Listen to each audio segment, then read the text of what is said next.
बच्चों चलिए स्टार्ट करते हैं exercise 11.2 question number 6। Question number 6 में हमें क्या करना है, find the Cartesian equation of the line which passes through the points. इस पॉइंट से तो क्या हो रही है, पास हो रही है, and parallel to the line given Y, और इसके पैरेलल है। यहाँ हमें ये कहा है, हमें एक लाइन की इक्वेशन निकालनी है जो इन पॉइंटों से क्या हो रही है, पास हो रही है, और साथ में ये कहा है कि इसके द्वारा जो इक्वेशन मिलेगी, इसके द्वारा जो इक्वेशन हमें मिलेगी वो उसके पैरेलल भी होनी चाहिए। क्या होनी चाहिए, उसके पैरेलल भी होनी चाहिए। तो चलिए जो इक्वेशन मिलेगी उसके पैरेलल भी होनी चाहिए, तो हमें वो फाइंड करना है। इससे तो पास हो रहे हैं, तो जिस पॉइंट से हम पास होते हैं उसे हम क्या मानते हैं, उसे बताओ, ए मानते हैं या नहीं मानते हैं। तो ए हमारा क्या होगा, वेक्टर फॉर्म में लिखो 2i cap plus 4j cap minus 5k cap, यही तो बनेगा।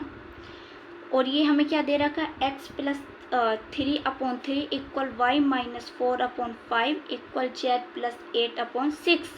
ये क्या होते हैं, ये होते हैं x1 y1 और z1, ये हमारे ये कोऑर्डिनेट्स होते हैं। और नीचे क्या होते हैं, डायरेक्शन रेशियो। डायरेक्शन रेशियो का मतलब है कि v वेक्टर क्या होता है, इस इक्वेशन के हमारी लाइन के पैरेलल होना चाहिए, है ना। तो v वेक्टर होगा, तो v वेक्टर क्या होगा, 3i cap plus 5j cap plus 6k cap, ये v वेक्टर बनता है। जो हमें नीचे डायरेक्शन रेशियो गिवन है वो होता है v वेक्टर, और ऊपर जो 3 4 8 है ये बनता है 8 वेक्टर, a वेक्टर जो हमें लिखना होता है, ठीक है ना। तो a वेक्टर तो ऑलरेडी हमें दे दिया है, तो हमें यहाँ से क्या लिखना है, v वेक्टर क्या है 3 5 6, तो लिख लिया है वेक्टर फॉर्म में हमने।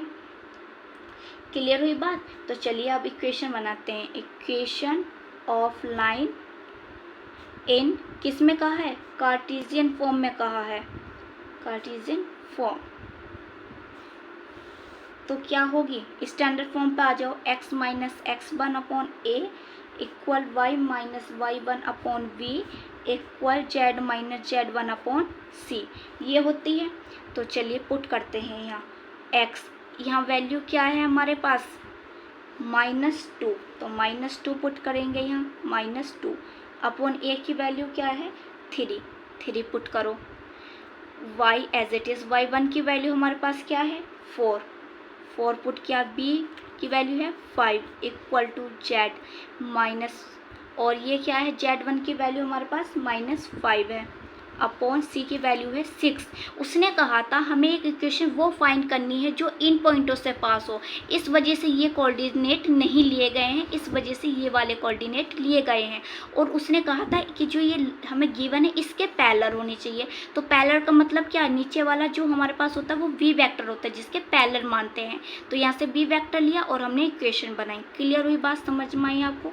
माइनस माइनस प्लस हो जाएगा upon 3 y minus 4/5 equal z minus minus plus upon 6।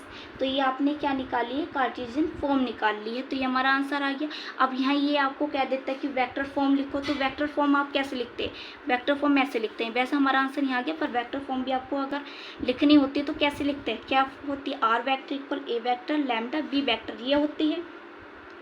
तो ए हमारे पास क्या है, ए हमारे पास है -2 4 -5, तो -2i cap plus 4j cap minus 5k cap plus lambda, B vector हमारे पास क्या है 3i cap plus 5j cap और प्लस 6k कैप। ऐसे आप वेक्टर फॉर्म लिखते हैं। ये हमारा आंसर आता है जब वेक्टर फॉर्म पूछता है, तो हमें यहाँ कार्टेशियन फॉर्म है तो ये हमें निकालना है। इतना सॉल्यूशन आपको करना है।